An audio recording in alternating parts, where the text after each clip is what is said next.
Beralih ke topik berikutnya, pemirsa, aksi demo di SMA Negeri 2 Babatoman beberapa waktu lalu sangat disayangkan oleh Kepala Badan Penjaminan Mutu Pendidikan Provinsi Sumatera Selatan. Karena seharusnya aksi tersebut bisa diatasi jika kepala sekolah memahami kondisi sekolah dan juga mencari solusi untuk memajukan sekolah.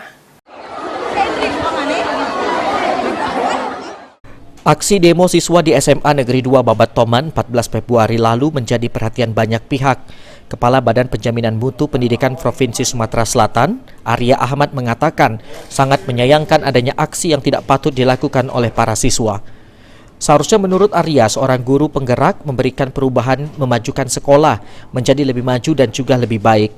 Namun perubahan tersebut tidak semudah membalikan telapak tangan dan akan menimbulkan pro kontra di dalam sekolah. Oleh karena itu kita juga mengenal dengan istilah identifikasi, refleksi, dan benahi. Kita identifikasi dulu kenapa ya resistensi atau penolakan itu terjadi. Lalu kita refleksi apa yang telah terjadi, apa yang ujungnya kita benahi. Jadi sebisa mungkin setiap ada permasalahan yang ada, apalagi di bidang pendidikan itu masalahnya tidak sedikit, sangat banyak.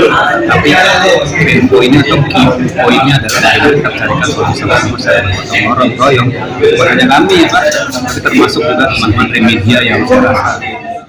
Oleh karenanya, proses menjadi tantangan bagi guru penggerak untuk memberikan pemahaman pengertian kepada siswa maupun guru yang ada di sekolah untuk melakukan perubahan, serta tidak terjadi aksi demo seperti di SMA Negeri 2 Babatoman.